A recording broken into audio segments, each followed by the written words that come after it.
This week we begin the book of Exodus, and we are beginning the rise of the Jewish nation in Egypt.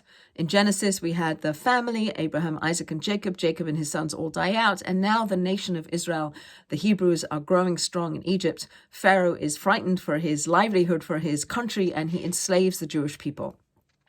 Moses, as we know, is born into this slavery, and frightened for what will happen to him, his sister puts him in a little ark and puts him on the river Nile, where Pharaoh's daughter pulls him out of the water, draws him out. Moses, she names him Moses because she drew him out of the water, and she raises him in her palace. So when he's raised and when he's grown up, he goes out of his palace and he sees an Egyptian beating a Hebrew. Moses identifies himself as a Hebrew, even though he was raised in the house of Pharaoh.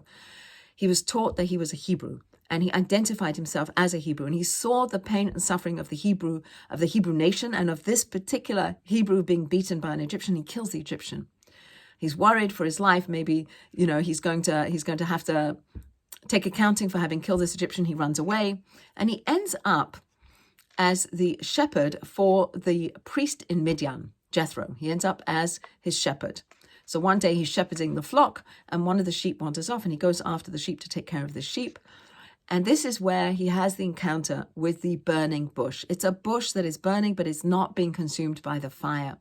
And he recognizes there's something special. He goes over to look, and God speaks to him from this bush, and he gives him the job of going to be the mouthpiece, to be the one to bring the Jewish people out from their slavery.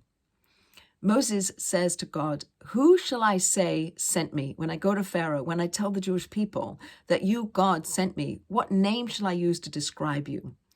And God says, "Tell them, I shall be as I shall be sent you.